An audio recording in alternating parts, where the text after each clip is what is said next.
안녕하십니까. 이어서 광주 MBC 뉴스데스크입니다. 순천만 국제정원박람회가 오늘 184일간의 일정을 끝으로 폐막했습니다. 흥행 성공은 물론 도시재생의 청사진을 보여준 데다 앞으로는 우리나라 생태교육의 중심지가 될 것으로 보입니다. 나현호 기자가 보도합니다. 2013년 순천국제정원박람회 폐막을 선언합니다. 지난 4월에 개막한 2013 순천만 국제정원박람회가 184일간의 여정을 마쳤습니다. 박람회 기간 동안 목표 관람객 수보다 많은 440만 명이 입장해 흥행에도 성공했습니다. 특히 80만 명이 넘는 초중고등학생이 방문해 순천시는 제2의 경주, 우리나라 생태교육 현장으로 거듭났습니다. 생태와 환경 보호의 중요성이 휴식과 힐링으로 나타난 대중들의 인식 변화에 맞물려 흥행으로 연결됐다는 평가를 받고 있습니다. 그야말로 꽃을 보고 나무를 보고 또 잔디와 함께 자연을 즐기는 것 자체가 관람객들 가슴에 와 닿았다고 생각을 합니다. 6달 동안 박람회장에 동원된 누적 자원봉사자 수만 모두 5만여 명, 인구가 27만 명밖에 되지 않는 소도시에서 대형 국제행사를 무리 없이 치러내는 밑거름이 됐습니다. 몸은 힘들었지만 마음만은 아주 풍성한 저희 6개월의 정원 해설이 됐었고요. 하지만 순천만 습지 보호의 의지를 담은 소형 무인궤도차 PRT가 당초 계획과는 달리 개막 넉 달째인 8월이 돼서야 시운전에 들어가 아쉬움을 남겼습니다. 또 국제박람회지만 외국인 관광객 유치에 난항을 겪은 점도 오점으로 남았습니다. 지구의 정원 순천만이라는 주제로 관광객들에게 추억과 휴식을 선물했던 정원박람회. 무엇보다 사람과 자연이 공존하는 생태도시의 청사진을 제시했다는 점이 이번 순천만 국제정원박람회의 가장 큰 성과로 꼽히고 있습니다. MBC 뉴스 나인호입니다. 한국수출입은행의 수출기업 대출 보증 지원에서 호남 지역이 전국 최하위권을 차지한 것으로 나타났습니다. 민주당 이낙연 의원이 한국수출입은행의 국정감사 자료를 분석한 결과 올 들어 9월까지의 전국 여신 지원액 28조 4천억여 원 가운데 호남권 지원액은 7,600억여 원으로 2.7%에 불과했습니다. 반면 같은 기간 호남권 수출액은 전국의 12.2%를 차지해 호남권 수출기업에 대한 수출입은행의 지원이 미비하다는 지적이 나오고 있습니다. 조선대 이사 승인이 조만간 결정될 것으로 보여 학교 구성원들의 반발도 본격화되고 있습니다. 조선대학교 등에 따르면 법인이사회가 지난 15일 교육부에 이정남 총동창회장 이사 승인 요청 공문을 발송했고 교육부는 관련 법령과 학교 상황을 종합적으로 검토하고 있는 것으로 알려졌습니다. 이에 대해 총학생회 등 학교 구성원들은 교육부가 이사를 승인할 경우에 수업 거부 등 총력 투쟁에 나설 방침이고 교수평의회도 강력한 반발을 예고하고 있습니다.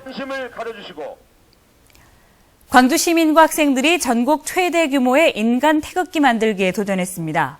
독도의 달인 10월을 기념하기 위해서 14,000명이 넘는 학생들이 독도는 우리 땅 플래시몹을 벌였습니다. 김인정 기자가 전합니다. 빨간 옷과 파란 옷을 입은 학생들이 경기장 중앙으로 들어섭니다. 서로 감싸듯 경기장을 휘감아 돌며 거대한 태극 무늬를 만들자 무늬 가득 학생들이 들어서고 건, 곤, 감, 리, 괴를 두 손 높이 받쳐들었습니다. 이어서 하얀 두건을 쓴 학생들이 쏟아져 들어오며 나부끼는 태극기를 완성합니다. 독도는 우리 땅이라는 주제로 만들어진 거대한 인간 태극기는 형태를 갖추자마자 입을 모아 애국가를 불렀습니다. 우리 아이들이 독도는 우리 땅이라는 걸 좀 확실하게 알고 우리 지금 역사 왜곡이 상당히 문제가 되고 있는데 아이들에게 바른 역사 의식을 심어주기 위해서 본격적인 플래시몹. 태극 무늬가 화사하게 일렁이고 태극기 깃발 안에서 학생들이 역동적인 플래시몹을 펼칩니다. 독도가 다시 우리 땅이라는 걸 인식할 수 있는 좋은 기회였습니다. 이번 행사에는 광주 500여 개 학교가 참여했으며 광주 학생과 시민 14,000여 명이 참가했습니다. 이 플래시몹 행사는 한국기록원에 보관되는 인간 태극기 만들기 한국 최고 기록으로 등록될 예정입니다. MBC 뉴스 김인정입니다. 광주 지역 대낮 음주 운전이 근절되지 않고 있는 것으로 나타났습니다. 광주지방경찰청은 지난 7월부터 광주 시내 곳곳에서 주간 음주운전 단속을 실시한 결과 모두 183건의 음주운전을 적발했다고 밝혔습니다. 경찰은 지속적인 단속에도 주간 음주운전이 감소세를 보이지 않고 있다며 음주 사고가 잦은 지역과 식당가 주변 등에서 시간대 구분 없이 상시 음주 단속을 크게 강화하겠다고 밝혔습니다. 오늘 새벽 2시 30분쯤 광주시 북구 광주 패밀리랜드에서 불이 나 해양 전시관 시설을 태우고 소방서 추산 3,500만 원의 재산 피해를 낸 뒤 25분 만에 꺼졌습니다. 이 화재로 해양 전시관에 있던 펭귄 한 마리가 폐사했습니다. 경찰과 소방당국은 해당 시설이 재단장 준비로 최근 석 달 동안 문을 열지 않았던 점 등을 토대로 정확한 화재 원인을 조사하고 있습니다. 광주시 광산구 월곡동을 중심으로 형성된 고려인 마을이 제1회 고려인의 날 행사를 개최했습니다. 고려인 마을협동조합은 옛 소련이 붕괴되면서 국적을 잃어버린 고려인 천여 명이 광주에 잘 정착하고 교류하도록 돕는 차원에서 고려인의 날 행사를 열었다고 밝혔습니다. 이번 행사에서 고려인들은 지난달 광주시가 전국 최초로 제정한 고려인 지원 조례를 축하하기도 했습니다. 무등산 정상이 다음 주 주말인 11월 2일 올해 마지막으로 시민들에게 개방됩니다. 광주시는 단풍이 절정을 이루는 다음 달 2일 오전 9시부터 오후 4시까지 무등산 국립공원 정상을 일반인에게 개방한다고 밝혔습니다. 개방 노선은 서석대에서 군부대 후문을 지나 지왕봉을 거쳐 부대 정문으로 나오는 코스로 탐방객이 많을 경우에 누에봉에서 부대 정문을 통과해서 나오는 유턴 탐방 코스도 탄력적으로 운영할 계획입니다. 광주의 한 시민이 2달 사이에 강력범 2명을 붙잡는 데 결정적 역할을 했습니다.